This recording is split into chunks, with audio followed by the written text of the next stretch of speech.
Good morning, everyone, and welcome to this edition of Conversations Daily News. I'm your host, Cyrus Webb. Glad you all could join us once again. Well, it's a brand new day, it's a brand new week, and can you believe this week we're saying goodbye to March and welcoming in April? It's crazy how fast this year is going. For today, we of course have your news headlines coming up on this Monday. We have the truth of the day with Mary Ellen Ciganovich, and in today's entertainment spotlight, you've been part of my conversation with author Andrew Weiner, who co-authored the book Girl on Fire with the one and only Alicia Keys. Enjoy today's broadcast. For Conversation Daily News, I'm Cyrus Webb with your Monday headlines. In international news, Zelensky accuses West of cowardice in helping Ukraine fight. Ukrainian President Zelensky accused the West of cowardice Sunday as his country fights to stave off Russia's invading troops, making a plea for fighter jets and tanks to sustain a defense as the war ground into a battle of attrition. Speaking after President Joe Biden said in a lacerating speech that Russian President Putin could not stay in power, words the White House immediately sought to downplay, Zelensky lashed out at the West ping-pong about who and how should hand over jets and other weapons while Russian missile attacks kill and trap civilians. I've talked to the defenders of Mariupol today. I'm in constant contact with them. Their determination, heroism, and firmness are astounding. Zelensky said in the video address, referring to the besieged southern city that has suffered some of the war's greatest deprivations and horrors. If only those who have been thinking for 31 days on how to hand over dozens of jets and tanks had 1% of their courage, he said. Ukraine's ambassador to the U.S. said on NBC's Meet the Press that her country had heard Biden loud and clear. Now it's all up to all of us to stop Putin while it's still local in Ukraine, because this war is not only about Ukraine, she said, but an attack on democracy, she added. Russia's invasion of Ukraine, now in its 33rd day, has stalled in many areas. Its aim to quickly encircle the capital Kyiv and force its surrender has faltered against staunch Ukrainian resistance, bolstered by weapons from the U.S. and other Western allies. Zelensky signed a law Sunday that bans reporting on troop and equipment movements that haven't been announced or approved by the military. Journalists who violate the law can face 3 to 8 years in prison. The law does not differentiate between Ukrainian and foreign reporters. Britain's defense ministry said Russia's troops are trying to encircle Ukrainian forces facing the two separatist-held areas in the country's east. That would cut the bulk of Ukraine's military off from the rest of the country. Moscow claims its focus is on wresting the entire eastern Donbas region, which has been partially controlled by Russia-backed separatists since 2014. A high-ranking Russian military official said Friday that troops were being redirected to the east from other parts of the country. The leader of one separatist-controlled area of Donbas said Sunday that he wants to hold a vote on joining Russia, words that may indicate a shift in Russia's position. Russia has supported the separatist rebels since an insurgency erupted there shortly after Moscow annexed the Crimean Peninsula from Ukraine in 2014. In talks with Ukraine, Moscow has demanded Kyiv acknowledge the independence of those areas. In a related story, Biden finds no respite at home after returning from Europe. With the last 9 unscripted words of an impassioned speech about Russia's aggression in Ukraine, President Joe Biden created a troubling distraction, undermining his effectiveness as he returned home to face Americans who strongly disapprove of his performance on issues that matter most to them. His comment that Russia's Putin cannot remain in power, and assertion that his aides were forced to quickly clean up, overshadowed his larger message of solidifying the Western coalition that's confronting Moscow.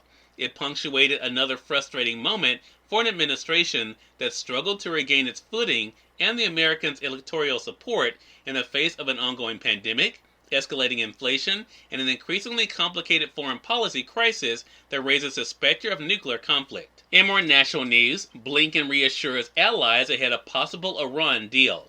U.S. Secretary of State Antony Blinken on Sunday sought to reassure a wary Israel and its Gulf Arab allies that the Biden administration is committed to their security ahead of the possible renewal of global power's international nuclear deal with Iran.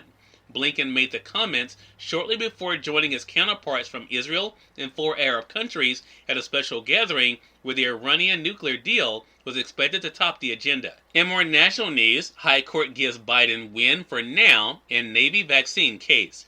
The Supreme Court is giving the Navy a freer hand determining what job assignments it gives to 35 sailors who sued after refusing on religious grounds to comply with an order to get vaccinated against COVID-19. The High Court, in a brief order Friday, sided with the Biden administration and said that while the lawsuit plays out, the Navy may consider the sailors' vaccination status in making deployment, assignment, and other operational decisions. And finally, in entertainment news, carried by star power, The Lost City dethrones Batman. Sandra Bullock and Channing Tatum led the action-adventure comedy throwback The Lost City to a $31 million debut in U.S. and Canadian theaters over the weekend, according to studio estimates on Sunday, dethroning the Batman from the #1 spot the superhero film had held for most of March. Cyrus Webb, Conversations Daily News. It's our time for the Truth of the Day with Mary Ellen Ciganovich. Mary Ellen, take it away. Hi, this is Mary Ellen with your Truth of the Day. All thoughts create energy. Every thought you choose to think creates energy within your mind and body.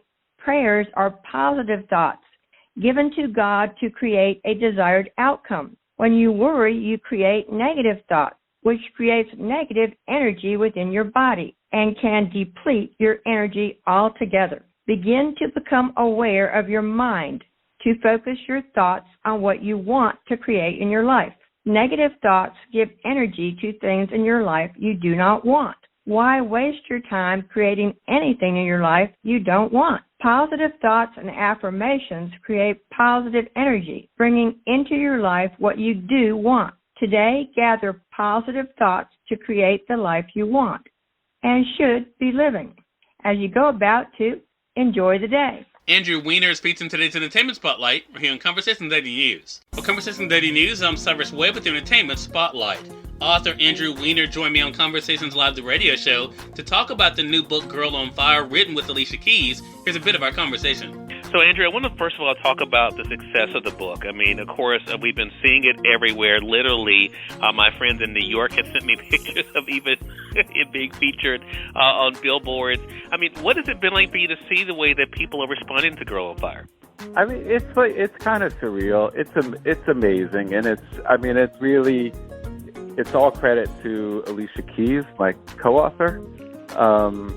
And like what she can move mountains, and it's just because she sort of has this amazing ability to visualize something and make it happen. And with this book, she made it happen. It took us a long time. Making a graphic novel is a really slow process, and it has to be a labor of love because there's a lot of labor in it. Right. But she had this vision, and here we are talking. Yeah, and we're going to get more into the layers of Lolo, the main character, as well as, of course, how the story kind of unfolds in a minute. I want to talk about your own journey, though, as a storyteller, because I know even outside of this, I mean, storytelling is something that you're passionate about. Have you always known in some form or fashion, Andrew, that writing was going to be a part of your life? Yeah, I mean, I think maybe I lacked the imagination to picture doing something else. So, I mean, my background is in film, which includes screenwriting, producing.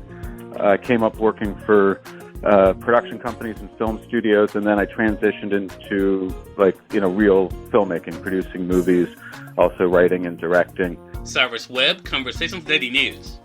We thank you all for tuning in to this edition of Conversations Daily News. Provide you guys on tomorrow with more news, Truth of the Day with Mary Ellen Ciganovich, and of course your Entertainment Spotlight. Until then, I'm your host, Cyrus Webb, saying as always, enjoy your day, enjoy your life, enjoy your world. Thank you all for choosing Conversations Daily News today. Let's make it a great one.